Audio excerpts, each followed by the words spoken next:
All right. It is 9:20 a.m., May 23rd, 2023. It's the 23rd in 2023, and we are here again for another Market Open.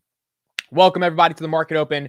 Reza, Kaladin, Kyle, Everclear, Roy, Fernando, Steve. Everclear, I got your email, by the way. I'm going to be responding to that later today. Captain Chuck, Sonam, Justin, Jared, Miguel, Carlos, Sethi Roth, Christopher George, Broccoli, Bob, You Rich, Joseph, Captain Chuck, Eeyore was right, Star Buccaneers. I've got some Dunkins, so no Starbucks, but I'm happy you are here, as you guys probably saw in the thumbnail. David Williamson, afternoon in the UK. Hope you're enjoying your afternoon. Sanjay, good morning, night from Singapore. What time is it in Singapore right now? Time in Singapore. Thank you all so much for being here. 9:20 p.m. Oh, wow. So it's literally 12 hours. It's 9:20 a.m. here. Oh, wow. That's so cool. Yo, that's crazy. So our market's opening right when you guys are going to go to sleep. That's wow. So if I was trading the U.S. market in Singapore, you'd have to be up all night. Wow. Dan Ripley, Midwest Cannabis, Pang Yotian, Stefan, Walther, Zach Liu, David, Jeff, Kyle, Vincent, Dan, Petros, Mr. Russo. Good morning, everyone. Thank you all for being here. All right, so we've got a lot to get into and a lot to discuss. The first thing I want to get into is some Palantir news, because there is a lot of Palantir news happening right now. And okay, cool. We are good to go. So there's three things I'm going to cover very quickly, and then I'll make some more in-depth videos on later today. And then I'm starting a new stream every day at 8:45 p.m. Eastern Standard Time called, well, it's called Daily Palantir for now, but maybe we'll call it Palantir Shareholder Club Meeting or something like that. Palantir is anonymous or something. It's called Daily Palantir right now, and it's basically recapping the day's events, because Palantir is getting to the point where there is so much news happening, more news that I can even make content for, that there's just a lot to cover and a lot to discuss. And I'm seeing just a ton of things every single day happen now. And so every day, right before Finance Junkies is at 10 p.m. Eastern, doing a live stream discussing the Palantir news. So the main thing I wanted to talk about today, and we're not going to go super in depth into it, but we're just going to take a look at this, is Palantir partnered with a retail brand called CNA, and they are developing artificial intelligence models to optimize their product purchasing and inventory restocking process. Already from the title, you can sort of argue that CNA, a large retailer, I believe they have lots of stores in Brazil. That's mainly where they operate, is going to be using and implementing AIP. Notice it's not just saying Foundry or Gotham or anything like that. It's saying the actual AIP platform that Palantir developed. So this is a retailer using the brand new version of the platform Alex Karp said is having unprecedented demand. And now they're integrating this. So CNA is one of the largest retail chains in the fashion world, announced the development of an integrated management flow system using Palantir Foundry. The software helps CNA's ability to reinforce assertiveness and speed of inventory through alerts regarding restocking products in their portfolio of best-selling pieces, optimizing the company's supply chain. You know, Alex Karp says AI is going to be the differentiator on how companies are effective. This is the reason. Imagine all of CNA's competitors that are selling relatively the same types of products. If you do not have those products in stock, if you don't have the ability to get those products from your suppliers, if you don't have the ability to restock the shelves, you lose. People will go to the competitor. They will get the product from someone else. So when he talks about reinforcing the assertiveness of speed of inventory and optimizing the company's supply chain, that is what is digitally transforming this large retailer in order to be able to enter the modern era using artificial intelligence. And that's why AI is something of the next internet in terms of how companies are going to be able to have to use it to optimize their businesses.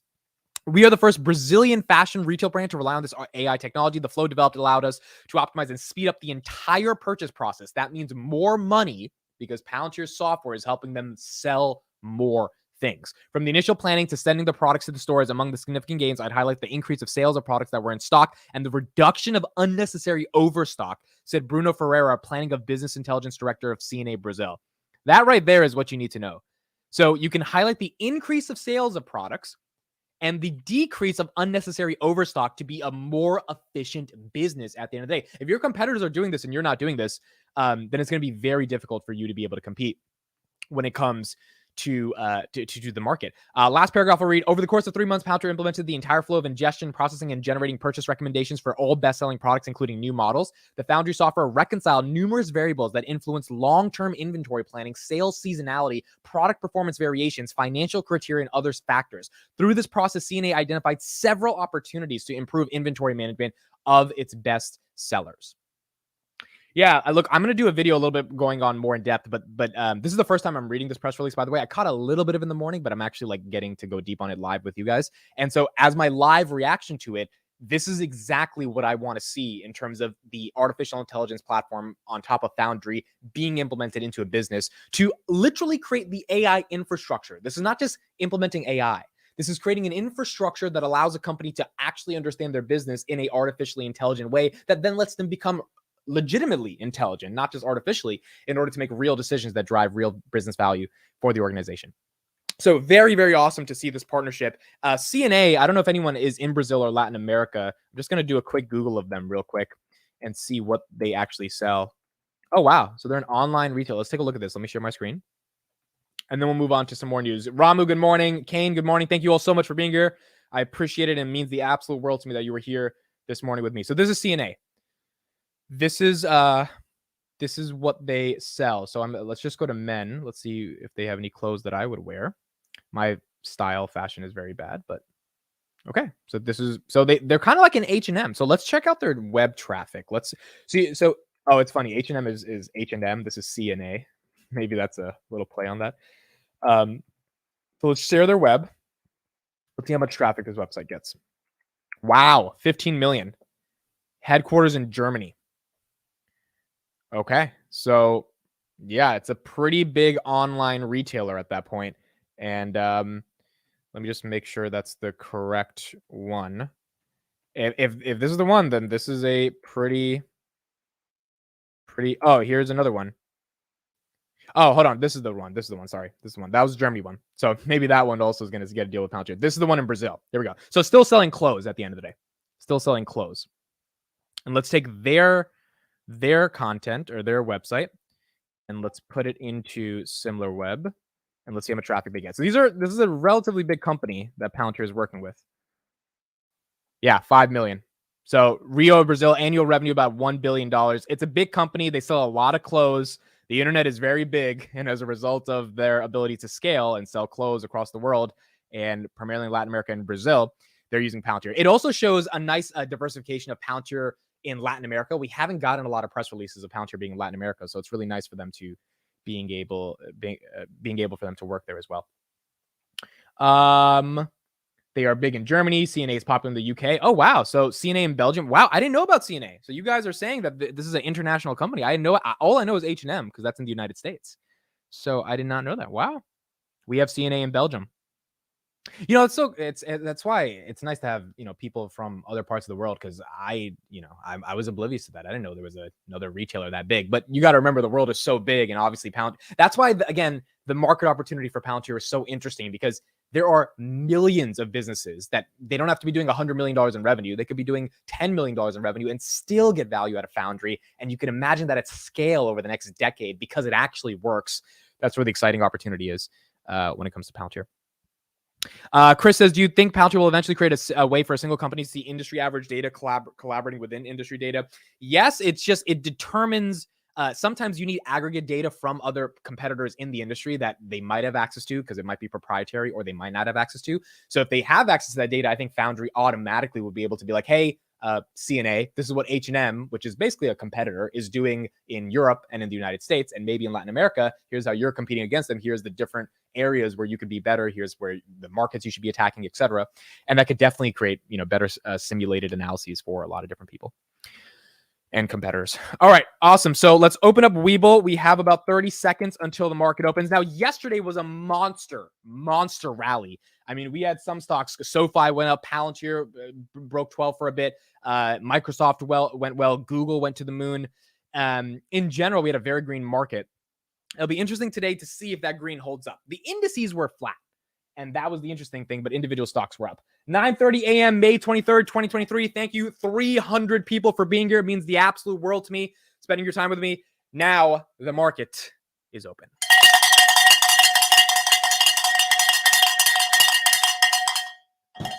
Wake your ass up, and if you're in Singapore and you're about to go to sleep, then get your ass ready for bed because we've got a market to open. But don't go to sleep until we open up this market. DNA, Ginkgo Bioworks. Now, this is a stock I've been talking about on my channel. I do not own a position. It was up 18% yesterday. There were some insider buys. There was an article that came out that they're like reducing chemicals inside of water and stuff.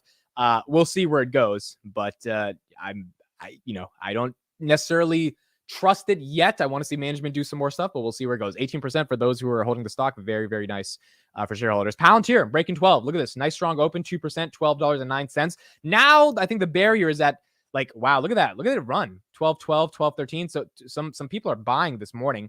I think the barrier for Palantir to break is in that 1230 range. If you can crack that and hold there, that would just be absolutely phenomenal if we can get there. And then 13's up next. If we can break 13, but that's going to be hard. But if we can get 13, that would be amazing. We'll go back to Palantir in a second. PayPal, this stock was at 6-year lows yesterday at $60.40, or I think maybe on last Friday. It is now at $62.91. Arc Innovation broke 40 yesterday, holding strong at 40. QQQ 336. Tesla down a little bit at 187. It closed yesterday at 189. We got HIMS at 955. Alibaba at 84. TFC, Truist Financial, is at $30.70. Let's see if we can get past $30 on this one and see where it goes from there.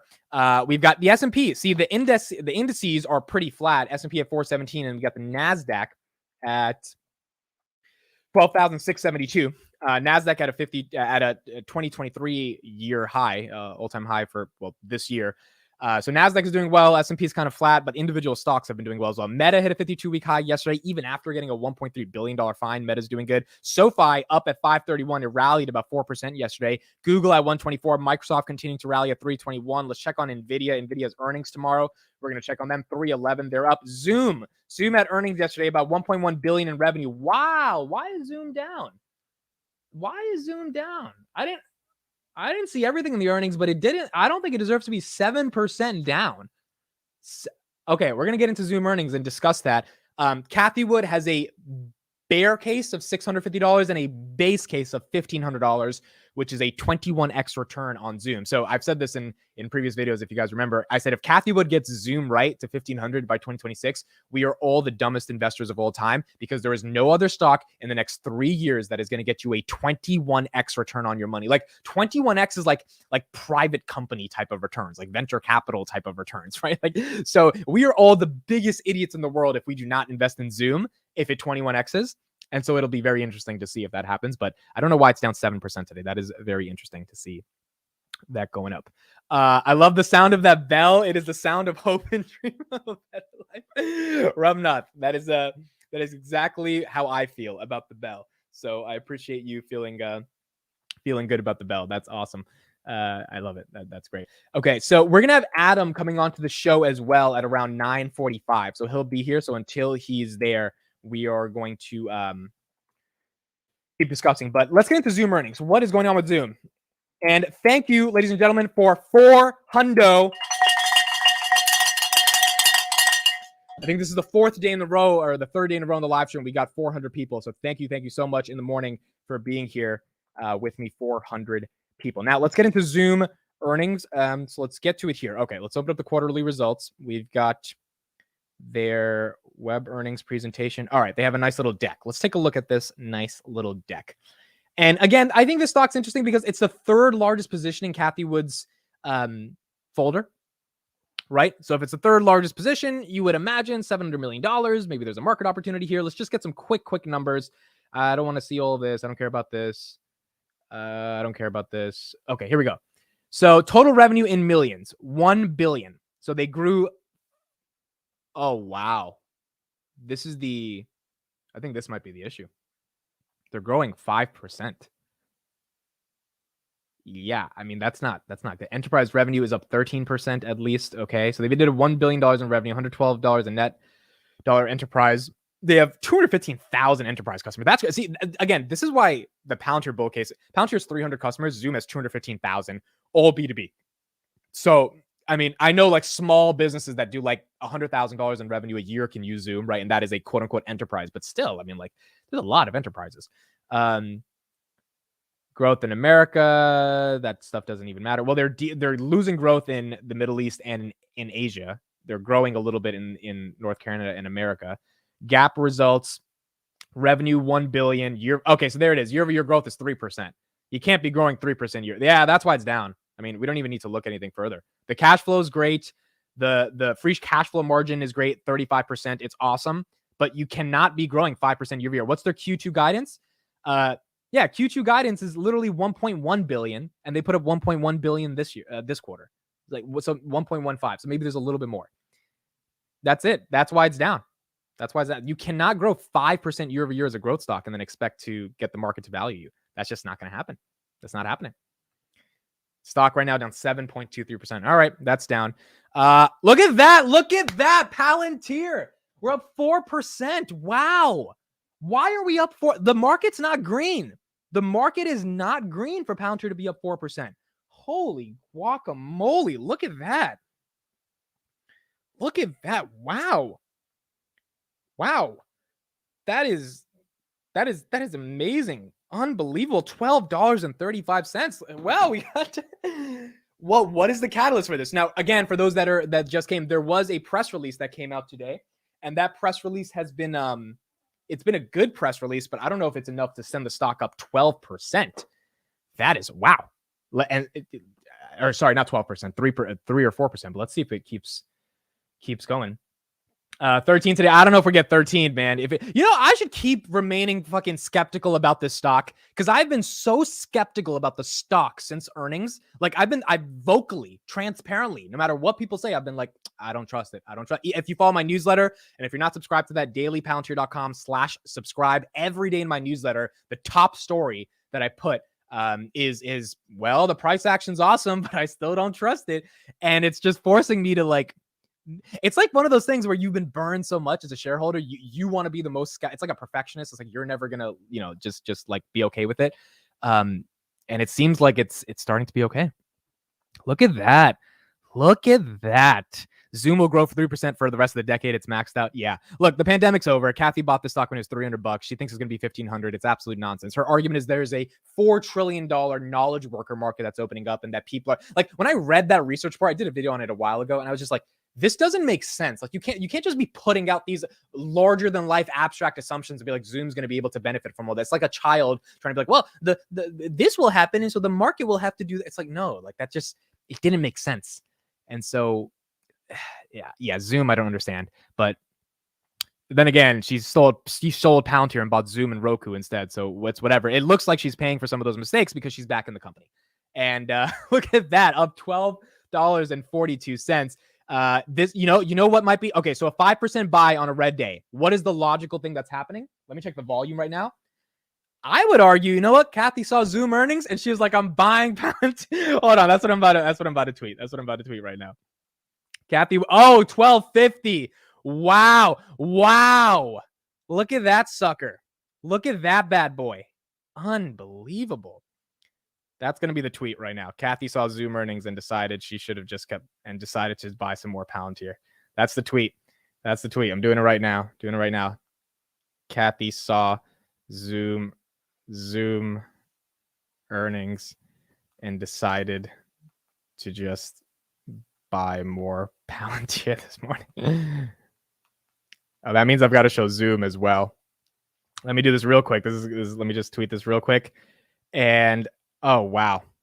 That's quite incredible, man. That is quite incredible to get a 5. So I think it's obviously people are buying. People are buying. That's what's happening right now. I mean, there has to be a whale buying, because we don't get, retail is not creating this action. There is no press release that is big enough to get retail to create this action. There's just no press release. It's just not, there's just not enough for that to happen.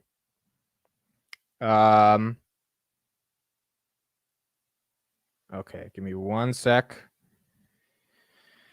Boom. Okay, so we got at 12:48. Let's take a look at some of the other stuff going. Look at this. Google's down. Microsoft is down. Duolingo is down. S&P is down. Palantir is one of the only greens. DNA is up a little bit. Wow, DNA is up another 5%. Shout out to DNA, doing a great. Upstart is up 6%. We had an Upstart debate last night on our Finance Junkies podcast. You guys can watch it out. It's in the timestamps. And then Palantir is up. Wow. Chris Patel, guest Chicken Genius is going to be saving less turtles. People respect him so much more if he wasn't a DICK. I mean, look, he made his $100,000, and so that's awesome for the chicken. But yeah, it doesn't. If he held on a little bit, he would have made some more money. It's kind of like, I know it was a trade, but it was like, it kind of didn't make sense to sell when he did, just given how good everything was going. But look, he expected a pullback, and honestly, I can't fully blame him either for expecting a pullback. But that's what ended up happening. Let me just get this one out. Okay, cool. All right, SoFi is up as well. Where's SoFi? SoFi. Thank you, 469 people for being here. SoFi. Wow, we're at 1255. Up 6%. SoFi's up 531. Okay, not bad. So let me get into the chat. Happy for y'all, Ray. Thanks for that. I'm gonna make this. I'm gonna make the stock tank by buying institutions buying. It has to be. I mean, this is what Sachin told me. He's like, there's no way this type of rally happens without an institutional investor. Let me get the volume on Palantir. Volume today is 11 million, 11.8 million. It's been 11 minutes, 11.8 million, 14 million. Sorry, 14 and just updated. 14,069,951 shares have just been traded in the first 11 minutes. I mean, look, it seems like people are getting in, man. People are getting. We have not had the pullback yet. We've not had the pullback. I've been waiting for the pullback. We have not had the pullback. 1250. Wow. Unbelievable. 1250. It's a reason Amit is wearing the P chain. You guys see? I'm wearing the P chain. The P actually doesn't stand for Palantir, but it could stand for Palantir. Wow. This is incredible. This is pretty incredible. Banks are rallying as well, Chris. Yeah, I see banks are rallying. The attitude that Chicken and Meat Kevin have that they are smarter and righter and everyone else is stupid and why people hate on them when they are wrong. Yeah, I feel that. Look, I mean, at the end of the day, the guy made $100,000. So like he's living his best life with $100,000. It's just, you don't really develop a lot of long-term holding of the stock, or you can do any analysis because you just traded it, right? To him, he doesn't give a shit about Palantir, he just traded it. So it is what it is, whatever. But I am holding this company because I like seeing this company actually grow. And again, the press release for the 487 people that are here, I think 200 of you didn't catch the beginning of the stream. I'm going to have a more in-depth video coming out in probably an hour, but that press release we got today by CNA and Palantir, we haven't got a press release of a new deal for a long time. I'm going to read one sentence off that press release. CNA is one of the largest retailers in the world, and I found that out today. Over the course of 3 months, well, no, let me just read the quote from the head of the BISME. He said, among the significant gains, I'd highlight the increase of sales of products that were in stock and the reduction of unnecessary overstock. Basically, the dude is saying we put Foundry and the AIP into our business and we stopped selling shit that wasn't being sold and we started selling more shit that started to get sold and we made more fucking money, which is why we're paying for the fucking software in the first place. And that's the bull case for Palantir across the entire fucking world. And if that happens, then and this is the benefit of putting AI in your business. This is why in 2005, if you didn't have a .com, you're going to go out of business because everyone's going to have a .com. Everyone's going online. If you don't have a .com, it's game over. GG. If you don't have AI in your business, the other retailer is going to be more effective and efficient in their supply chain. They're going to restock the shit that sells and not stock the shit that doesn't sell. They're going to outbeat you. And we all know this. The question is what companies can implement the enterprise software that unlocks the time to value for that to be able to be maximized and even in materialized in the real world. And it seems like Palantir is doing that for a bunch of businesses. Sorry for all the cursing, by the way. But sorry for all the cursing. All right. He made $400K in 4 or 5 days, but can be easy with his words. Yeah, that is true. That is also true. All right. Let's get back into the charts and see what we have going on. Wow, holy crap. How did none of you guys say this in the chat? How did none of you say this? We're at 1270 fucking let's go. Oh, we're up 7%. Oh, this is amazing. This is fucking amazing. This is great. This is great. This is just fuck Netflix, bro. This is great. This is great. Holy guacamole. This is unbelievable. Why? Look at this. We're going to get, so on Twitter at 8 p.m., I'm going to tweet out a tweet today, and that tweet will likely say, breaking, ARK buys a bajillion shares of it. Because like, who else is buying this much? Who else? For a stock to go up, what I've realized over the past 4 years of investing, this is like one of the things I've realized, for a stock to go up, like people have to buy it. And more people have to buy than sell, and that creates the spread that allows a stock to go up. And it seems like someone's fucking buying. Someone's buying. Wow. Look at this. Look at this. Look at this. Look at this. Unbelievable. This is up. This is up. Sachin. Also, shout out to 500 people. Thank you, 500 people for being in the morning stream today. Sachin, what is going on, man? What is going on? What is going on? This is interesting. 7% up, and again, it's 7% up in a market where it's red today. It's red. Today is absolutely red. Wait, you're discovering this now? No, Chris, it was a joke, okay? The joke went over your head. Just like, hold on. So let's take a little break just to discuss something that happened last night on the podcast, okay? This is 30 seconds. I need you guys to tell me, if you were in Chris's position, would this have gone over your head, okay? On our Finance Junkies podcast, this is what happened last night in front of 400 people. I just want to know, if you were in Chris's position, would this have gone over your head, all right? Just like the joke just went out. All right, just let's look at this. Killer. So, most of payday lending is subprime. Like most people that get paid, like, yeah. Wait, hold on. If it's subprime, does that mean it comes in one day and not two? No. Subprime means like people with lower end of the credit. So one of the things that you'll see is some people they'll have something called payday loans, but basically they get paid via check, and the people will go. I'm literally like, wait, that was a joke, bro. That was a joke. And he's like, no. Actually, what subprime means, I'm like, yeah, I get it. I know it doesn't have to do with like 1 or 2 day shipping, but like I expected some laughter, and the chat decimated me. Now I think if my co-hosts, who are supposed to support me, had laughed just a little bit, there would be a little bit less fucking insanity from the chat basically saying that I can't make any jokes. But ladies and gentlemen, we have a special guest here to analyze a company that is up 7% today, Mr. Adam Bergman. What's up, everybody? What's going on? Why are we up this much? Can you explain it to us? You want to laugh? I didn't even see the price of Palantir since the morning. I was literally making a video about we're changing modern warfare. You see, I made a video, and Palantir goes up 7%. So we need you to make more videos. I take full credit, brother. So thank you so much for having me on your show. I really am trying to do this once a week. I really have fun. Like I have fun coming on the show. Like I haven't had such a fun making video and content for quite a while. So yeah, shout out. We love you on the show. I'm putting Adam's Twitter in the description. Please check him out right there. So did you get a chance to see the press release today, the CNA one? No, you can fill me in on that one. The reason why I kind of wanted to go on the show, though, is to talk about two things. Okay. There was a New York Times article that just came out about different different companies and leading the AI revolution. And although they spoke about several companies, they shine the light of Palantir is leading the way. Like, that's not my words. I made a video about this earlier. I'm sure you're going to make a video about this later. But Palantir is leading the way. And besides for Palantir, they highlighted Black Sky, which I might invest into, actually. Wow, the New York Times highlighted Black Sky. Yeah, Black Sky and 2 other companies using satellite imagery. But then if you go to Meta Constellation, and the demo from Meta Constellation literally is using Black Sky satellites. Like, if you click on it, they're showing that they're using... Man, you and me. I remember you and me were talking in March 2022 about that SPAC investment in the Geos, because they had secured a $275 million deal like March 2022, and you and me were like, "Huh, Black Sky is interesting," and Meta Constellation is so intertwined with that.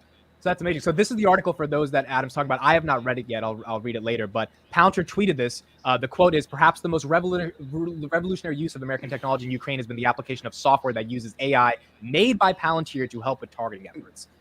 So can you go to my Twitter? I did a quick summarization of it. Like it's like 2 tweets, basically highlighting it. If you don't mind. This one or? Yeah, I just put out the tweet. Maybe it's not out yet. Can you reload it? I just put out the tweet. Yes, here we go. Oh, there you go, right there. Okay, so yeah, you can read this, and I'll highlight it. Yeah. So as per a new article by New York Times, Palantir and AI is changing modern warfare. The U.S. tech startups transforming the battlefield in Ukraine with AI revolutionary warfare. Commercial satellites from Black Sky and Planet Labs, as well as Maxim, I think they're called. I didn't have enough space to add them, so I took them out. Provide critical image data, enhancing military strategy. This is actually a satellite imagery from Black Sky. This picture on the bottom right, you can see is Black Sky.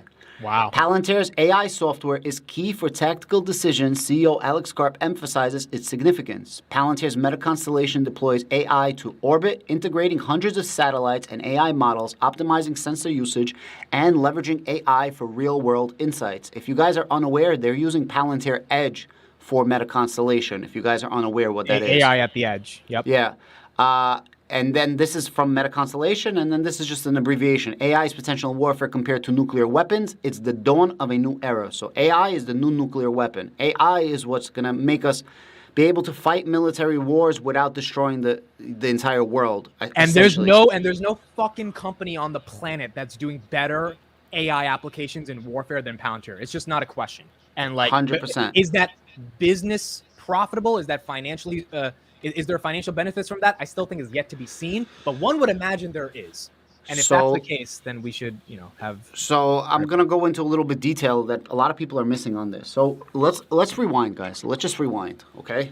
And let's go into a little bit of politics and what a lot of people don't understand. There's a little thing called land lease agreement. All right, cool. In 2003, 20 years ago, Palantir was founded. They were founded by several members. Mostly Peter Thiel put up the financing. However, there is a CIA capital investment firm. They're like a wing of the CIA. This is the government, bro. It's the government. They don't consider themselves, but it's the government. And they invested, it's called In-Q-Tel, and they invest in technology companies that are good for the United States. That's their whole thing. How can we support our tech startups that's good for the U.S.? And they invested into Palantir. Palantir on numerous occasions said that we take whatever we develop for military software and then we give that to commercial use cases. So whatever we develop for the military, we end up using for commercial use. Why is this important? A lot of that's how Silicon Valley even started, developing yes tech for the government and then 100%. bringing that to commercial. Yep. But why is this important? And you touched on it in a couple of your videos. It's free on-the-job training and research development. So you're getting free research and development and on-the-job training, which means if you fuck up and something doesn't work, shift and pivot. That is exactly what's happening right now in Ukraine. Palantir, SkyKit. When did SkyKit come out? About 3 months ago. And where is it being used? In Ukraine, I'd imagine. You feel me? AIP for military, not the commercial use. When did it come out? Right now, like around, right? About 3 weeks ago, yeah. Where is it being used? I think it's being used in Ukraine. Do you feel what I'm trying to say? So I feel what you're trying to say. There you go. So, bro, June 2022, Alex Karp comes to Ukraine, shakes hands with Vladimir Zelensky. He's like, yo, what can I do to help you out? Everybody laughed. Meanwhile, he's the only CEO who stepped foot over there. And meanwhile, everybody else is making these gala dinners, raise funds for Ukraine. They don't give a fuck. It's all social media for them. He stepped foot into Ukraine. They're fucking doing it from their offices, right, in a huge hall. So now Ukraine is being funded by the U.S. military over $100 billion. I don't even know how much. But this is not a generosity like, yo, here, take our money. No, this is literally modern-day imperialism, which people don't understand. This is literally how the United States is the good bully. Like, they're like, hey, listen, give me your snacks in jail and I'll protect you, but I'm not extorting you. Yes, that's exactly what it is. For better or for worse, that's what the U.S. is doing. And they're going to be indebted to them for a very long time, if not forever. I think UK only paid off World War II land lease agreement recently, like in the last couple of years. So it took them like 50 years to pay back.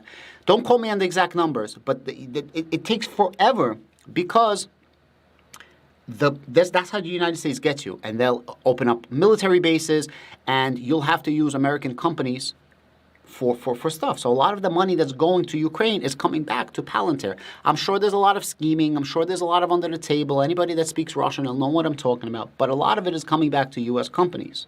Now, you guys can see this as something fucked up. You guys, but at the end of the day, it's just how the world works. And at the end of the day, yeah, this is what I was thinking about the Bilderberg meeting, bro. People are like, oh, it's an elite, people are going for power. They're talking. There's no press. I'm like, this meeting's going to happen whether we like it or not. And I want the people that I'm investing a lot of fucking money in to be at that goddamn meeting because I want them to get some fucking deals done at that meeting, talking to the most important people in the world. I don't care if there's a secret meeting. I just want our people to be in there.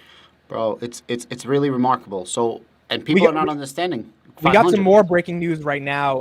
I did not talk about this yet. In fact, you told me about this morning.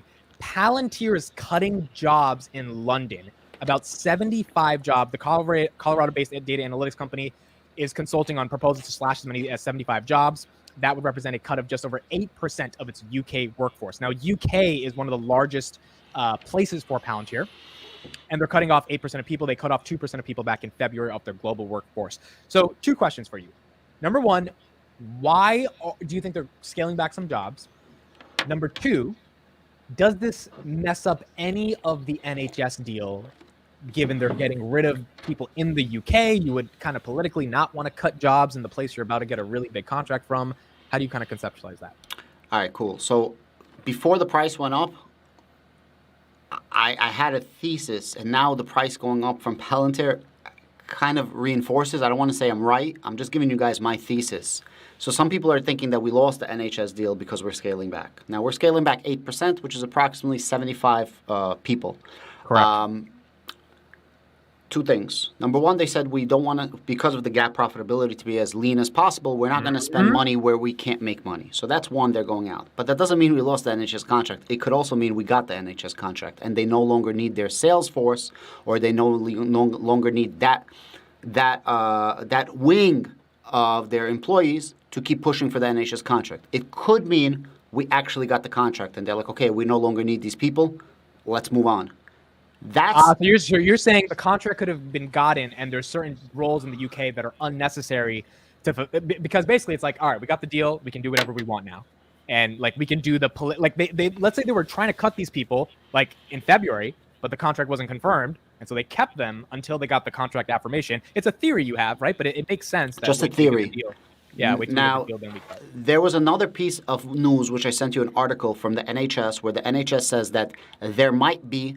So I guess every hood is called a trust in UK. I guess like every area or every county. I don't know how it works there, but they're called trusts. And they said that every trust is going to have its own federated data platform that's going to tie into the main federated data platform. So again, this just came out. This is all breaking. I sent the article to you as well. I'll pull up that article right now. So there's 2 ways of thinking about this. Some people are like, well, Palantir lost the NHS contract. And other people are like, well, Palantir increased their NHS contract because now they're going to make a bunch of little smaller. Palantir has a unique ability on their software is they give access to who needs access as much as they need it, and they cut off access if you don't have, if you can't go past a certain point, right? Like they cut off who can see the access and the data. Well, if they're going to make smaller federated data systems for each specific hospital or hood, I don't know what a trust is, to be honest. I guess that's a... And that goes to your point, because the article says it seems that NHS will make the budget work by picking Palantir and making the trusts, which are these like smaller subsidiaries of the overall system, pay for him. A loss leader contract with balloon payments is what got NHS England hooked in the first place. Look, I kind of don't like this. I think, here's the thing. All right, here's my overall take. If Palantir does not get this deal, the NHS is fucked. And I'm sorry to everyone living in the UK, but you guys are fucked. Your government is fucked. They don't know how to actually solve the bureaucratic system. That's, by the way, they've spent $10 billion over the past 20 years trying to solve. They haven't been able to solve it. And if Palantir can't solve it, I don't know who the hell is solving it. So I think the NHS at this point is smart enough to realize we've got to solve this issue. Palantir is going to either get a majority of this deal or all of this deal or a decent portion of it, because if they don't, then that means the UK has fundamentally decided to pick politics over people. And I think that would be a sad thing to see. But again, going to your point, hospitals in the UK have already been warned to start importing their data into Foundry in different places. We got the COVID vaccination 2-year agreement. Like, there's been so much work done in the NHS that if we don't get this deal, it would be very surprising to me. Like, I would be shocked. But, we never know. So I guess we'll see if it happens. This is my thesis, because everyone likes to panic, but everything I said makes kind of sense, right? Like, they landed the NHS deal finally, and they're like, yo, we don't need this staff anymore. We're trying to be as lean as possible, and all of a sudden Palantir is up. Now, Palantir is up, it's on a roll. However, this is a really up on top of a lot of ups, right? So there is a reason for this. I don't know what the reason is, but it could play out for what I'm saying. Like, it's possible that they landed, that's it. They got the NHS contract, that's why they're firing these people. I don't know. Yeah, I mean, look, the other thing is, like, if we don't get the deal and the shares drop on that, I'll buy it, because at some point there are going to be other governments around the world and commercial enterprises that are going to realize the benefit of Palantir, and they're going to optimize their healthcare systems. I mean, see, this is the interesting about Palantir. Cleveland Health Clinic, Cardinal Health, and the Tampa Bay General Hospital. Maybe I need to do an updated video on these. These are three of some of the biggest academic research institutions and actual clinical facilities for like the medical industry in terms of at least America that are using Palantir software. I mean, Cleveland Clinic is one of the biggest academic research institutions when it comes to just medicine and research and cancer diagnosis and all of these things.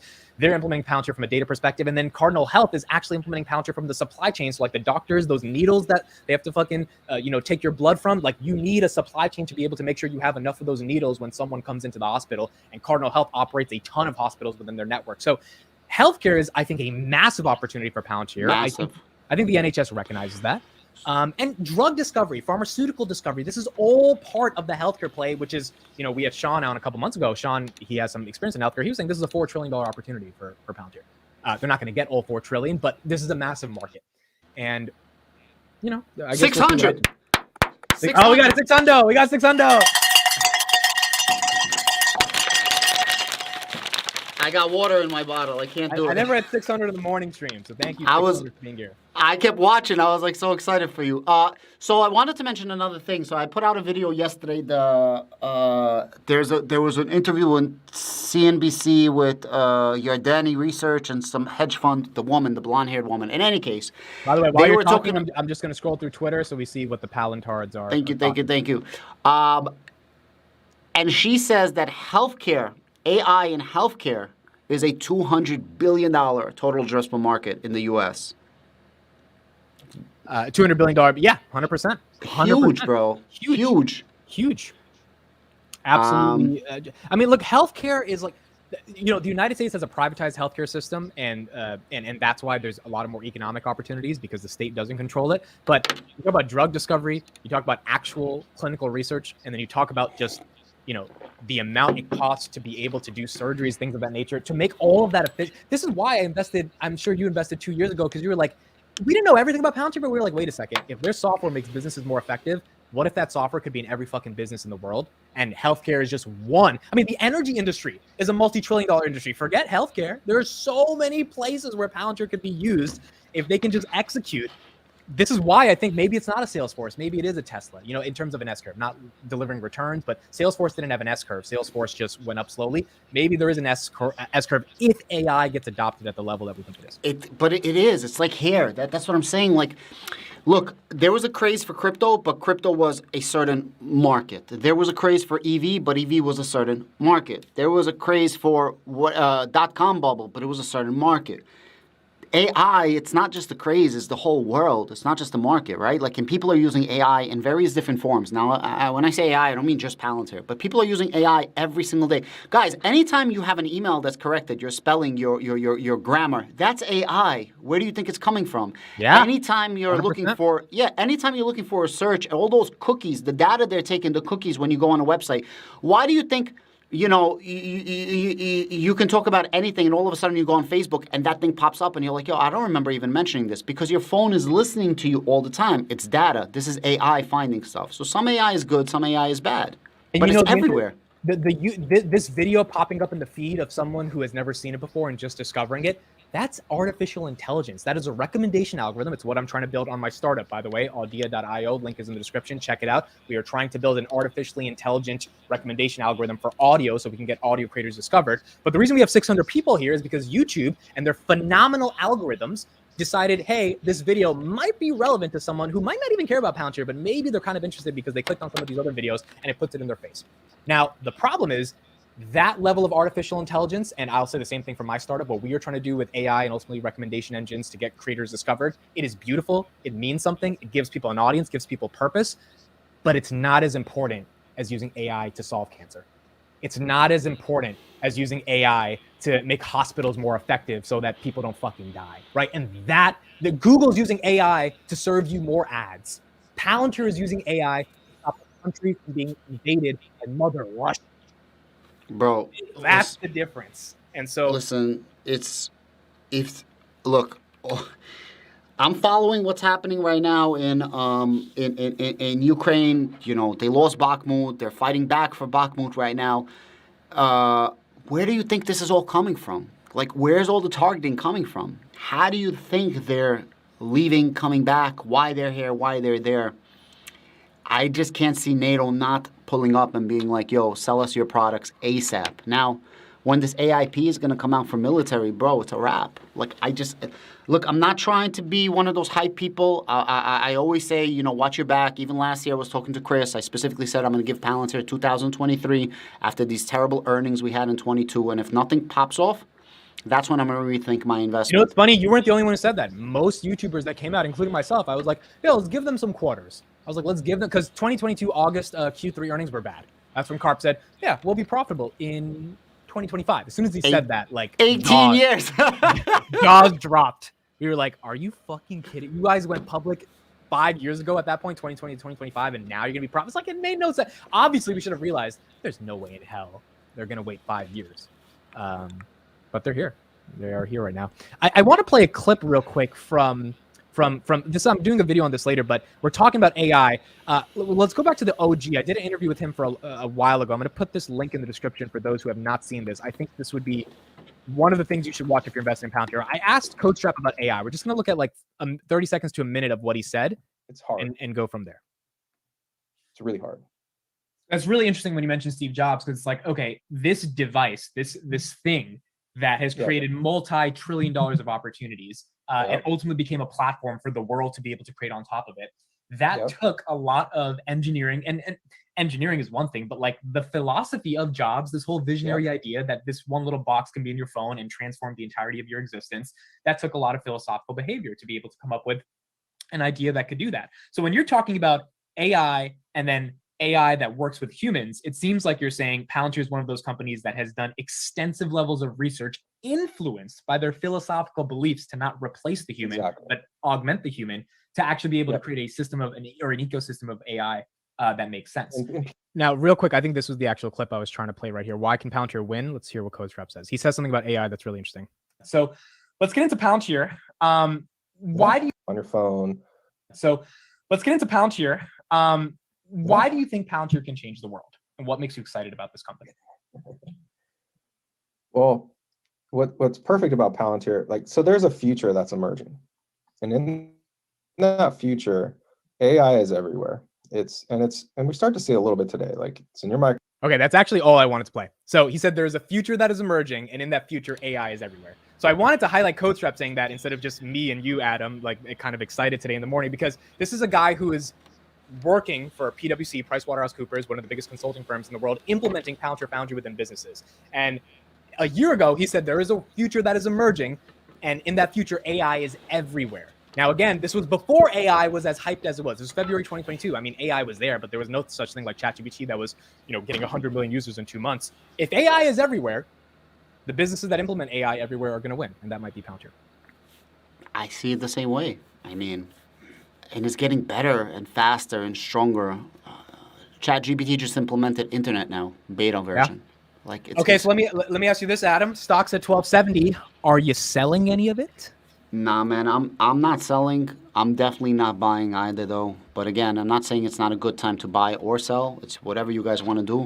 I'm just tired of people saying, "Oh, I wish the price pulls back. I want to load up." Bro, shut the fuck up. Like, you had so much time to load up. I hate when people say that. And I'm like, why are you betting against your team? You had a chance. But I guarantee you, if it pulls back, people are not going to buy. Guarantee you. 90% of the people don't buy in the pullbacks. And I'm not selling. I'm holding. And yeah, bro, I'm not selling. I think me and you are coming closer to breaking even. Yeah, I'm still at 15, man. So someone asked me when are you going to stop buying? I'm like, bro, until 15, I'm buying because my average is fucking 15. So I got to get that down. But you're not buying now. You're waiting for a pullback. I'm not buying now. Not buying now. So I have a lot of call options that I got absolutely murdered on for Palantir, but they are January 2024. So my plan is that if I can at least break even on that or come close, I'll be able to sell the call options. And bro, I got like tens of grands in there, like a lot of money in there. So I'll be very, very, very excited. So that's like a backup. But I'm not selling. I'm keeping. And I'm not selling until it reaches. For me to sell Palantir, and I don't know where that point is, I would have to reach a point where it's a significant change in my life. Specifically, I would like to have financial freedom for myself and my family. If I can accomplish that, I'll sell. I don't care what anybody says because I won in life. And my whole bloodline wins for life, for generations. That's my plan. 100%. Sergeant Fisher, thank you for the super chat, 555. I'm up 47% on Palantir, and I just got almost 1K of soap. I got to be to you and your team. You got to have Adam on more. Yep, that's why we love Adam on. Once a week. People love you. People love you. All right, Adam, I'll probably be on for like 5 more minutes. If you want to go, that's fine. But thank you for being on, man. I appreciate you. It's nice to have a friend help cover this. Let me put your Twitter in the description right now. Everyone, please, please, please give a follow to Adam. I'm putting his YouTube and Twitter there. Bro, I had a guy this morning. He goes like, Adam, why do you have so little followers on Twitter, right? Because I just started this channel, right? I had a crypto. I had an everything in one, but I was bigger in crypto. So now I'm focusing. So I was like, it's not about the quantity of the followers. It's about the quality of the followers. But yeah, I'm growing, man. I'm trying to go heavy, and I appreciate you having me on your show, bro. So happy you got 600. Yeah, man. Thank you so much for being here to help get those 600. But that's what the quality is what matters at the end of the day. Like, I don't have the biggest channel in the world. In the grand scheme of things, it's a very small channel, but the people that watch, they actually care. And like, as a content creator, that's all, you know this. That's all you can ask for. People because you look, the reason why they care is because of a philosophy. Like that's one of the reasons why you care about Palantir. So whether people are understanding it or not, there's so many subliminals that people don't understand in the psychology of the way people work. People are on a journey. Whether people watching agree, don't agree, know it or not, most certainly you guys are on a journey. And essentially Amit's in the pilot seat and you guys are all along for the ride. And you guys are all having your own rides, you guys are your own pilots of your own life. But we are all on this journey together from Palantir to reach financial freedom or getting us to the next step. And we're all super duper excited, right? And that's, I think, one of the appealing things about your channel. People are like, well, this guy's on the journey. It's because you were honest in the beginning. You're like, yo, I'm not a fucking guru. I'm not selling you this. I'm not, there's too many people on YouTube that never made money. And that's okay. That's okay. But don't fucking floss like you some baller. Meanwhile, you got lucky as fuck on YouTube and never made money in real life. Like, bro, don't fucking be that person. Be honest. And that's what I think is appealing for people with you. That's what was appealing for me when I started, following you. Yeah, it means a lot. And at the end of the day, being authentic on this journey as we are trying to climb the mountaintop of this company it's the fun part. It's the only thing that's gonna matter. So take care. Have a good day. Thank you, Adam. I appreciate you, man. Keep it clean in between, everybody. Love it. See you later. All right. So we'll be on for about 5 more minutes, guys, analyzing some of the price action. Let's see where it's at right now. 12. Wow. Oh, I should have put this up right before he left. Oh man, 1284. What is going on, bro? Like, what is going on? Like not what is going off, what is going on? Because damn it, we are on today. 1284 up 8%. Again, the market's red. NASDAQ's red. Nvidia's red. Zoom is fucking red. Why the fuck was Kathy buying this over Palantir at $6? God knows why, but well, you got what you wanted. A little video app, barely growing. I mean, look, I'm not even trying to be angry about that. I'm just like, she's getting in now, and it's like this opportunity. It's been here for a while, and look, we could have a major pullback, but like, why would you buy Zoom or Roku over Palantir? It made no sense ever. And now, I think she's buying today. She has to be buying. Who else is buying? 8% in a day. Who's buying? It's not me. It's not you. Maybe the chat bought 1,000 couple of shares in the morning, but it has to be some institution that is starting to recognize the value of Palantir. Look, we had a press release today. That press release is a phenomenal press release. I mean, this is one of the best PRs I've ever seen in my life from Palantir. It was short, sweet, to the point, and got the message across. And I'll do a video on it in about 2 hours. But I don't think that's going to send the stock up almost 9%. Are you kidding me? This is insane. SoFi also up very nicely. I was trying to get some SoFi calls. The price of those calls increased a little bit too much. So I'm going to wait on those calls on SoFi. Let's see if SoFi can maintain it. But the reason SoFi is up is probably because the banks are up. Let's take a look at Pac West. Up. Wow. The banks are up. Pac West, 20%. Western Alliance, up 3%. TFC, Truist, up. Wow. Truist breaks 31. Look at that. Truist was stuck at 26 when me and Chris were really talking about it I would say 2 weeks ago. That's when Chris published his entire due diligence on Twitter. Look at that. 31. Not bad. We got to get Truist back to 45. That's where I want to see it get back to over time. And it's going to take some time to get there, but wow. Look at that. Palantir 1290. We might be hitting that 1289. Let's see if we hit 1290. Could we break 13? That's the question. Could we break 13? Chris, you know who got those calls? Yeah, Chris, we know you got the calls at the right time. Chris got them. Chris is also the reason why I, entered Truist, and that's why, I'm excited to see Truist going up. Again, I think the bank, we've been talking about this on Finance Junkies every night, guys. Finance Junkies is a podcast me, Chris, Carlos, and Vitaly have started 10 p.m. every day. Last night was a great episode. We've gotten 400 people live every day for the past 5 days. We're trying to get to 500 one day, but I know that's very hard to get. So if you want to check it out, 10 p.m. Eastern, it's a fun hour. It's a fun hour of your time. We interact with the audience. People can come ask questions. It's a really fun time. We're going to be talking about Palantir today. I would recommend coming on and just checking out the show if you've never heard about it before. But Chris has been talking about the banks for a long time, and I've really started to understand his thesis on why the banks are undervalued. And it makes sense. And so now we've got Palantir as well. Right. Amit, are you still holding end phase? No, I have to sell my end phase. I sold my end phase to load up on Truist. Ultimately, for end phase to get to the price that Truist needs to get to in order for me to make a decent return, it's too much. And so maybe I'll get back into end phase, but I also have limited amounts of money, guys. I am not like Chris or Vitaly or Carlos that have these massive salaries that can subsidize their fucking investing. I don't have that much money. So I had to make some portfolio allocation consolidations. The benefits of holding. Thank you, DRK, for this. This is exactly correct.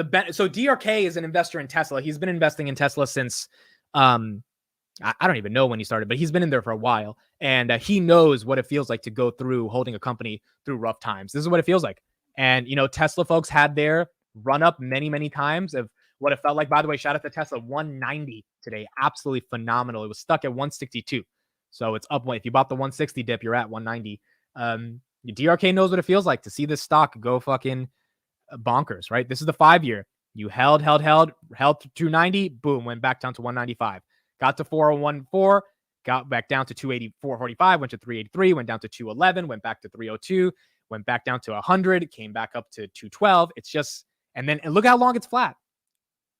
That's how long you have to really wait before some crazy shit happens. And the journey of creating content around a company, this is the journey of YouTube and what we're doing with content is, can this time that we're going through eventually lead to this one day? And I don't know if it leads exactly to this, but if it leads to something like this, we will all do very well. And that's what we're trying to see when it comes to Palantir. That's what we are trying to see. 1293. Oh boy, do we do it? Do we get 13? Holy, I can't leave the stream now. Do we get 13? Oh my goodness, do we get 13? It's up 9.3%. Do we get 13? Do we get 13? Do we get 13? Do we get 13? Do we buy one share, Amit? All right, I got to buy one share. Last time I did this, the stock went up. Just saying, last time I did this, the stock went past 11. I bought it at 1094. Here we go. Let's see if I can fucking time this motherfucker. Man, all right, here we go. Let's set up the buy. Palantir, one share, 12.95. All right, here we go. Here we go. I'm buying it right there on the screen. You can see it. Boom. Done. Can we get there? Can we get there to 13? Can we get there? Bought it at 12.98. 12.9. Oh, there it is. Hold on. That was my share. My share is still in the Robinhood system. It's going to the brokerage. The brokerage is sending it back. The share is still in circulation. The share is moving around. The share is exchanging hands. The share has not been factored in as a buy yet. The share is still going through the space-time continuum of shares in order to be able to get the share is not there. It's still being shared on social media because you share stuff on social media. The share is there. Damn it. I was trying to stall. Okay. The share went through. Let's see. Oh, there, the share. Yeah. The share is not there yet. The share is still running and the share is there.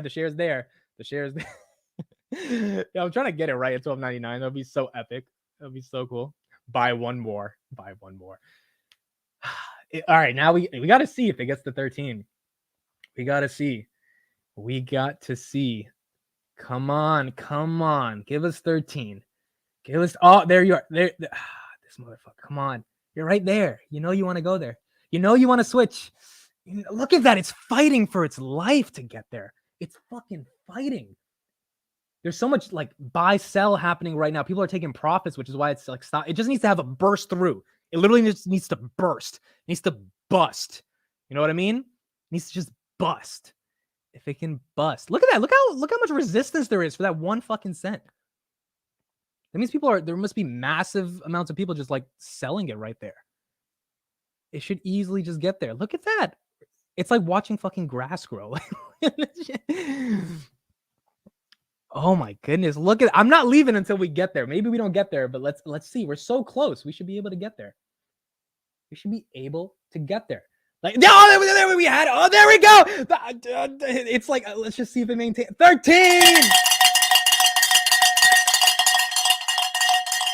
Okay, it hit and then went right back down. Bro, why is it so resistant to 13? It hit and then it went right back down.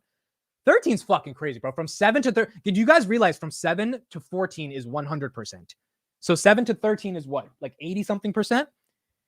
80 something percent? Oh, there it is. There it is 13 on Robinhood. Oh, fuck. I missed the screenshot. I just saw it. It went back to 1297. Yeah, hold on. 13 minus 7 divided by 7. That's what I'm doing wrong. New, blah, blah, blah. Yeah, it's some like 87%. That is it's like 80% up. That is so like 7 to 14 is 100. And so that in about 2 weeks is kind of insane. That is kind of insane. There you go. All right, it's back down below 13, but let's see. I mean, let's go to Twitter. Let's see what. So we'll go back to the stock action after. But we hit 13. We did hit it at least. So it's struggling to maintain 13, though. It is struggling to maintain 13. There is a lot of resistance there at 13. Sit back, relax, and enjoy the ride. There's Adam. Grogu, great account on Twitter, talking about the recent raise. That's the link. Yeah, man, we hit 13. Let's just see if it continues to stay. Let's see. It has a lot of resistance there. Yeah, it's coming back down. Okay, so I don't know if we maintain 13, but even that is phenomenal. I mean, let's look at the 1 month here. This is the 1 month. This is where it was stuck for so long. Hold on, let me go to, yeah, there we go. Okay, 728. 728, now at 1289. Okay, so I think we hit 13, but there's just too much resistance, guys, so we're probably not going to maintain that. But still, the fact that we even touched it, the fact that you even touched it, it's like it's like when you get older and you're trying to, do things and touch it before you can do it. It's like, all right, you at least touched it. You kind of know a little bit about it. Now you can go all the way a little bit later and get to second base, then third, then take that motherfucker home. But it takes some time. You got to touch it first. You got to touch it before you can keep going. 13, we touched it. So 728 all the way up to 13. And look, it's fighting back at 1295. Let's see. Look, overall, I'm making a big deal out of it going to 13 just because, it's very interesting to see the stock price movement. Ultimately, there's probably going to be some level of pullback if things are more natural. If this thing just keeps going, then it's going to be up 100% in less than a month, which is amazing, but I'm not sure why Palantir. Wow, we have 733 people here. Wow, I didn't notice that. 733 people. Thank you for being here. Let me just switch my camera. We are discussing Palantir and why it's going bazankas right now, and it's kind of insane. It's kind of insane. Maybe there's a pullback. If there's not a pullback, then and it keeps going up. Honestly, I don't know. I don't know how I feel about it being up 130% if it's at $14.15 in a month, because in a month that seems a little premature. But if there's whales buying and they're establishing long-term positions, which we should be seeing in some capacity through filings eventually, then maybe it's not the craziest thing in the world for a stock to be up 100% in a month. Now, maybe there's not that much upside for the next couple months because they've established their positions, but that will inculcate retail to get a little bit more excited about it. And that's why we would get there. 700 people, thank you for being here for the live stream. You know why I'm ringing the bell on 700? That I was about to ring it, but Chris Patel, the guy who hates the fucking bell, just said to ring the bell, so we got to ring the bell for Chris.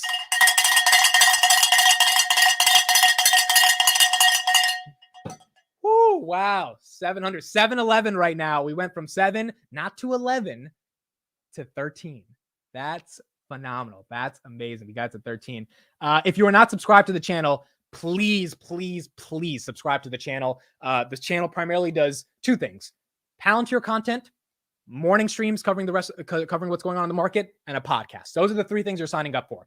Palantir content, even if you're not interested fully in Palantir, you don't have to watch every video, but just to know a little bit about a once-in-a-lifetime company that I believe is changing the world. I've been making Palantir content since November 2021, and I've done over 1,000 videos on the company.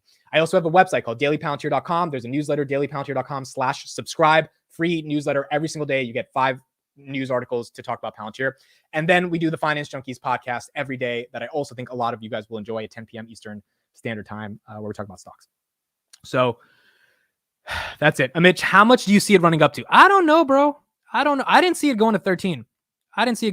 That's 13 is a different ballgame. Look at that. Still at 12.95. Up, guys, remember, it's up 9% on a day where only, look at that. You see my right hand of my screen? Left hand. The banks are up. Fucking Truist, 31.35. Goodness gracious, Chris. That was such a good call. We got Western, PacWest. We got Tesla. We got NVIDIA. Everything else is red. QQQ is red. Like the market is not up today. So when the market's like, yes, like last week's rally, we could kind of attribute it to the market, including yesterday, because the market was going up. NVIDIA was crossing 300. Microsoft was crossing 320. Facebook was beating this 236 barrier that it was at for so long. Apple's been kind of flat, but at least it held nicely at 173. People didn't take profits. Amazon was getting a little bit higher. The whole market was going up. And today, that's just not the case. Today, Palantir is on a lone island fighting for this 10%. And I think that's because people are seeing the value in it. Thank you for the super chat, Star Buccaneers. You said when new camera. This camera just ends up dying because it overheats, but it's still a decent camera for the quality. Someone loves war. So Carlindo, I've never seen you on the channel. It seems like you're new here. I am not a warmongerer, nor do I, or I think anyone in the chat, want to profit off of war. The argument for Palantir is not that they're a war-based company. It's that if war is inevitable, because Palantir didn't make Russia invade Ukraine, Russia invaded Ukraine, what is Ukraine going to do when something like that happens? And it's going to be use a software that ends up helping them solve the problem. And so my argument, and I've said this for the past year, it's not about wanting war. We're not a defense contractor that wants war. We're a defense contractor that works in unstable times because the world is becoming more deglobalized. And when war happens, someone's got to step up. And that company would be Palantir. So at the end of the day, also, you don't need war to justify Palantir selling their software. A more deglobalized world means that countries are more scared, and they would buy Palantir software in anticipation. This is why Germany increased its defense budget to 100 billion after Ukraine got invaded. It's why Lithuania just established a regional tech hub in combination with Palantir, because Lithuania is a Baltic state, and all the Baltic states, including Poland, are at risk of invasion by Mother Russia if this Ukraine stuff doesn't work out correctly. You need defense in order to protect yourself. And, when I was younger, I was more idealistic. As I get older, I'm like, no, this shit could happen because the world is not as free as America is, and it's not as peaceful. And if that's the case, then Palantir software should help those people. So those are my thoughts on overall how that has worked. Palantir can be used in every sector. They won't invade. Well, that's what we thought about Ukraine, right? And that also happened. So, all right. So I think that's it, everybody. That's we had an extra long live stream today. Amit, I'm up 58% of you. No, you're not up 58% of me. I want to make that very clear. As much as I appreciate that, everyone who is up right now is up because they bought the fucking stock, did their due diligence. My videos might have been a part of your due diligence, but I am not the reason. The reason is because you made the decision to buy that stock. And as a result of making that decision to buy that stock, you get to now get the benefits of it. That's it. That's how it's going on. So for everyone who's up, that's great. Now, here's the question. Do you sell if you're up? I have a couple videos on the channel over the past couple of days that discuss what the psychology is of selling when you're up that much. And I think you should watch those just to get a better understanding from it. Sachin, who's a great friend of mine, who's been in this position before, talks about it. He's made some money in the markets. Let's just say that. And so now you got to decide that. But overall, everyone who's up is up because they decided to do what they needed to do and buy the stock. What model Casio is that? So this is not Casio. This is a G-Shock. And as you can see, the G-Shock, do you guys see the time there? Yeah, it doesn't tell the time because the time is always now. Anyway, moving on. But cost basis at 775. Amazing. I'm down 70% because this is the balance. This is the balance we need, because I started making Palantir content when it was at 24, 25. So yeah, it's a little bit lower than that right now. Again, I'm not even break even yet, but so, you know, whether you're up or down, it's ultimately up to you. It is your decision. Palantir is a deterrence against wars. That is also correct. Palantir saves lives, not wars. And see, this is the misconceptions. This is why I wish the marketing of the company was different. And you know, it's getting better, but the fact that people still think they're a warmongering company, this is where I think my content actually might help, because objectively they're not. They're actually a company that fucking stops that shit. I did a video yesterday about Peter Thiel's hidden reason for making Palantir that most investors overlook. Really recommend checking out that video, because you can use the argument I articulate in that video against someone who says this about Palantir, and it gives you a better chance of like explaining why they actually help civil liberties. If it goes back to 8 again, I'm loading. So if it goes back to 8, it would have to decline by it's at 1292. It would have to decline by about more than 40%. I don't know what the catalysts are for it to decline more than 40%. G-Shock is Casio. Oh, my bad. I didn't know G-Shock was Casio. See, that's how little I know about watches. I'm wearing a watch that doesn't tell the time. I literally wear this all day. I look for the time and I'm like, oh, there is no time because the time is now. That is the type of motherfucker that you're watching right now on the live stream. This is the type of guy you're subscribed to. And I'm not even lying about that. I look at the time, like, oh yeah, the time is now. And then I take out my iPhone to actually check out the time because I'm not a fucking idiot. But nonetheless, this is who I am. And this is why Karp appeals to me, because I like the philosophical nature of him as a CEO. I've always loved someone with a vision. And in 2021, yeah, the company wasn't performing as much as it needed to, but I trusted that fucking vision. It made sense to me. And, you know, yeah, we're at $12 and a lot of people's average are in the high 20s. So we've got a long way to go. But it seems like that vision in the context of this AIP platform might actually be playing out the way we want it to play out. And that's what we're seeing. T, thank you for the super chat. Buy a share. It's on me, bud. I owe you. Literally the day of earnings, I liquidated my Bitcoin and went all in Palantir. Wow. That confidence came from you. T, so 2 follow-ups. One, are you comfortable sharing how much you liquidated from Bitcoin? Can you give us a dollar amount? Because I think the chat would be really curious. And did you liquidate at $7 or did you buy at $7 or $8 on earnings day? Because it was at like 742, I think, that day, or like 790, something like that. No, it ran up to like 790. I remember. I feel like LeBron James by the way, shout out to the Lakers, man. It was sad to see them get swept, but also great job to the Nuggets. LeBron, when he's talking about like basketball plays, when the reporters ask him questions, he can literally remember every fucking detail of what happened. It's almost like, how do you have a photographic memory? And I am literally getting flashbacks of earnings right before we were about to go live. I remember I seeing the stock price hover between 790, 793 because it's so ingrained in my memory. I'm like, oh yeah, the stock was around 793 that time. So did you buy the stock at 793 when you liquidated your Bitcoin, and how much, if you feel comfortable sharing? Thank you for the $20 super chat. It means a lot. $20 is a lot of fucking money. So thank you. It means a lot. But that is a boss move, bro. Liquidating all your Bitcoin, because Bitcoin hasn't gone up that much. Let's go back to the charts. Bitcoin since 1296. Wow, man. We have still not pulled 1298. We have still not pulled back from that. Goodness gracious. Goodness. Okay, Bitcoin. Let's go to the 1 month. So Palantir earnings were May 13th. So Bitcoin was at 25,000 around this time. 26 on May 13th. It's at 27.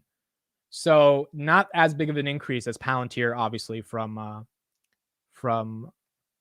7 to well, let's just check the price right now. Yeah, it was at 790. I said so 790 up to 13. It's a good move, man. Great move. 13.5 before end of day. That's Sachin. Sachin says 13.5 by the end of the well, look at that. It's at 12.99. We need to crack through 13 and stay there and like at least have some momentum. It's stuck there. It's stuck. Okay, there we go. There's 13. There's 13, but it's stuck. There's 13. It's holding. It's holding a little bit. There you go. Look at that. Look at that stuck at 13. Oh, I got to take a screenshot. There we go. Okay. Wow, look at that. Look at that stuck. I mean, it's coming back and forth, but it's there. It's there. Wow, look at that. SoFi Invest sends me a notification. Palantir is up 6.8% at 1261. Guess what, SoFi Invest app? Palantir is actually up 9.71% because it's close to 30. Not 30, not yet. It's close to 13. Where's SoFi doing? SoFi's doing well as well, up 3%. So if you own SoFi, you're up nice as well. Let me just tweet this out. Even if briefly, there we go. 13. Wow, man. This is exciting. This is unbelievable. I mean, the rate of speed at which this is happening is the really interesting part. That's the interesting part. That is the interesting part. Wow. 13. That's incredible. That is incredible. What do we have? SoFi is going crazy. Yep. Hey, everyone, smash the like button. Yes, please smash the like button. Imagine if everyone holding Bitcoin sold and bought Palantir, bro. That would be, you talk about some fucking waves coming in. Oh my God. Tesla's close to 200. Yeah, look at that. Tesla 191. Tesla's great. He's at 47K. Oh, did I miss his comment? Oh, no, there you are, T. Sorry. I missed that. $47,000 cost basis. Okay, so let's calculate how much money T is up. Let's do this. So $47,000 divided by, you got a great fucking average, 775. You have 6,000 shares times 12.99. He is up currently right now, $34,778. Phenomenal. $34,000 in 3 weeks is not easy to make. People don't make $34,000 a year at their jobs. That is the power of the fucking stock market. And none of my friends care about it because they all think that getting drunk and going to happy hour when you're not even freaking happy is more important than understanding how to build generational wealth, investing in companies that are changing the world. That's the stuff they care about at 25 years old. Guess what? I haven't made that much money, but I care a lot more about how to make some money.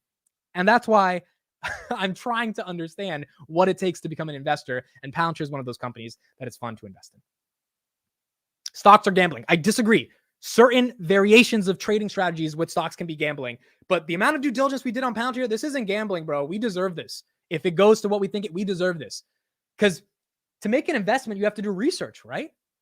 And the research, if you're correct on the research, you deserve to be correct on the investment. That's how the world works.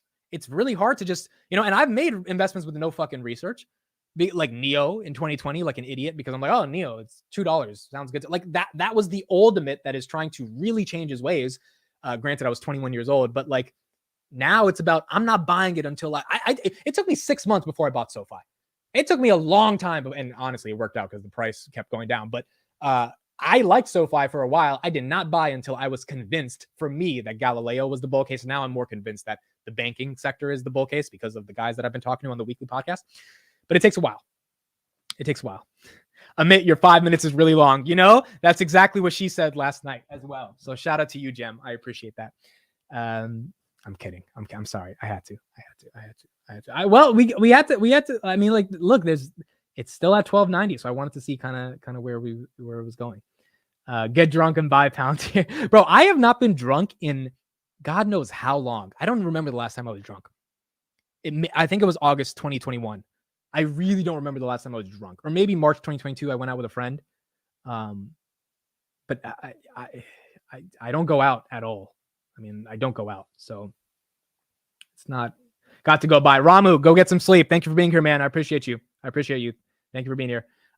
People don't realize that we are always working jobs just to earn that penny, but just to spend it on happy stuff. What happens after that? Slog at work.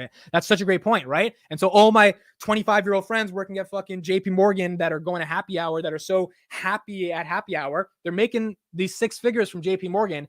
And then what are you doing with those 6 figures? I'm not making 6 figures from YouTube. I'm making much less than 6 figures from YouTube. I don't have some corporate salary, but I love this shit because it's a journey. It's a process. Why am I building my startup that pays me nothing? By the way, link in the description. Check it out. Please sign up. It would mean the world. And let me know your thoughts and feedback. We're trying to build the YouTube of audio. We raised $300,000 from investors for it. We're trying to build it. I'm not making any money from it. It's paying me nothing. I don't even take a salary from we raised $330,000. I have not taken a penny of salary from that money because I live with my parents at home. I don't need fucking $100,000 for me to feel like I'm cool, like most of my friends do, but do a job they fucking hate. I care about the journey. And that's all, you guys, okay. So you want to know something interesting? The 638 people. Thank you for being here. Let's get a little bit vulnerable and a little bit deep. So you see this P right here? I've started wearing this gold chain. This P is the first letter of a name called Pathik. Pathik. Pathik. That is the name my mom calls me. My mom does not call me Amit. Why? Because to get a little vulnerable, my grandmother, my dad's mom, picked that name for me. And in Indian culture, like the dad's mom gets to pick the name, but my mom hates that name. She doesn't like the name Amit. She has never called me Amit ever in my life. Like I've never heard her say Amit in my life. She doesn't like Amit. She calls me Pathik, Pathik. Okay, so she gave me this gold chain. She bought it for me when I was like 3 years old, but she found it recently as she was like cleaning up the basement. And she said, "Oh, hey, do you want to wear this?" And I was like, "Yeah." And like P's Palantir. So I'm like, "Oh, this is kind of funny but this is real gold right here." Okay. Pathik in Hindi. I found this out 2 days ago. I looked up the definition. You know what it means? It means wanderer. It means traveler.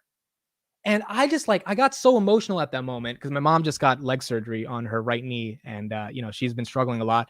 But like for my mom to have the intuition to name me Traveler when I was born, because she thought that's the name that suited me. And I look back on my life and I'm like, what am I doing? I'm always on a journey.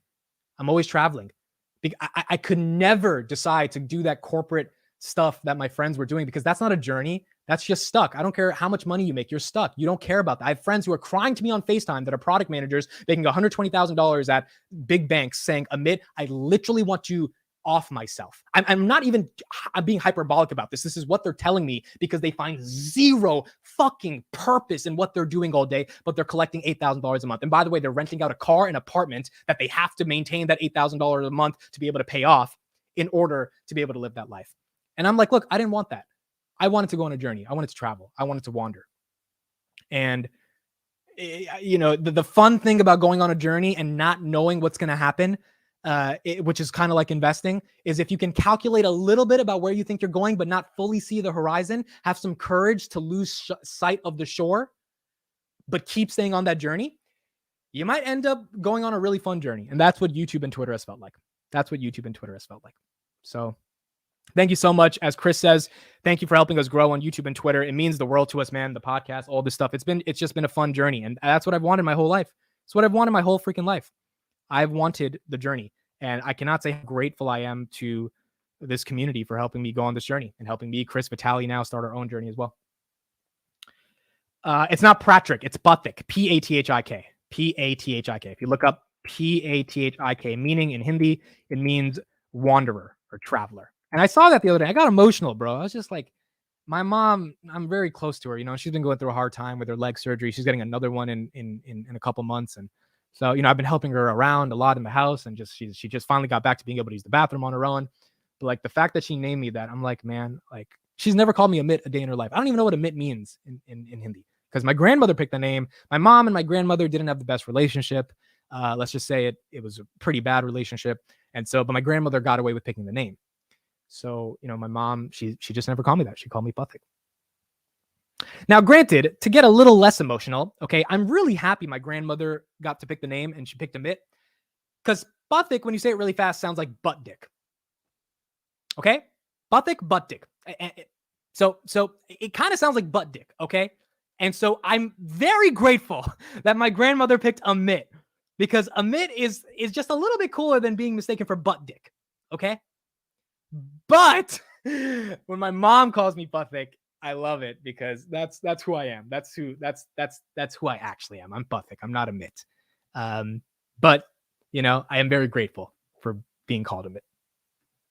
But then again, in high school, Pathik, oh Patrick, oh pathetic, oh butt dick. I had an Indian friend, bro. I swear to God, his name was Hardik. Hardik. Now that is a true Indian name. But it's just growing up in America. If your name is Hardik Patel, it's gonna be a little bit harder. Okay, it's gonna be a little bit hard. Now, granted, if you're flirting with girls, maybe the name kind of coincides with the way you interact. But so that's what I like Amit. Amit is a decent name, bro. Amit means infinite. Well, there we go. Maybe my grandmother saw infinite potential in me. But Pathik to me as a traveler, I'm always on that journey. I'm looking for that journey. It's the journey of life that and multiple journeys in life that I want to keep. And I think journeys, you're embracing the unknown. That's the point of a journey. We're all investing in Palantir. We don't fucking know what's like. Let me be very clear. As much as we theorize Palantir is going to win, we don't know.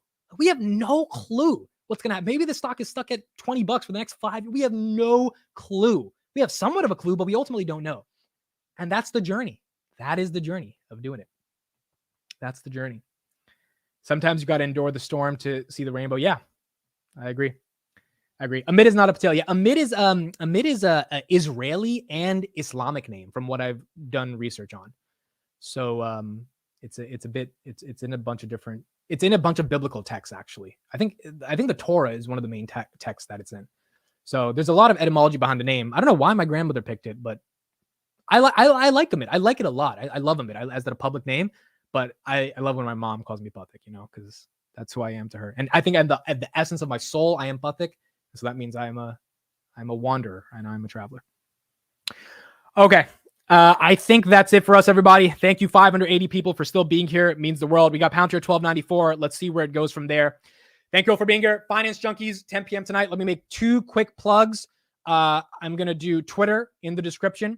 Please, please, please follow that Twitter. Another person I want to plug on Twitter is Chris Patel. Chris is basically becoming a mentor of mine, helping me understand the stock market. I'm putting his Twitter in the description. If you follow me, you should be following Chris. Like, if you follow me, you need to be following Chris. If you follow me, again, follow Chris. He knows a lot about what he's talking about, and I would highly recommend following Chris. And then last thing, final thing, if you have not done so yet, please, please, please subscribe to dailypalantir.com/subscribe. One thing I ask, final link in the description, newsletter every single day highlighting the news about Palantir. Look, there's a lot of news. And ultimately, if you want to be updated on that, it's a 5-minute read every single day around 7 p.m. Eastern in your inbox, dailypalantir.com/subscribe. Please subscribe. We just passed 2,000 subscribers on that. And now we're on the journey to get to 2,500 subscribers on that as well. Delayed gratification is the best thing to learn. Absolutely. Please hit the like, subscribe. Thank you all for being here. I'll see you tonight on Finance Junkies at 10 p.m. Eastern. And at the Palantir Daily Stream at 8:45, we'll be recapping the news of Palantir for episode number 2, talking about all things Palantir today.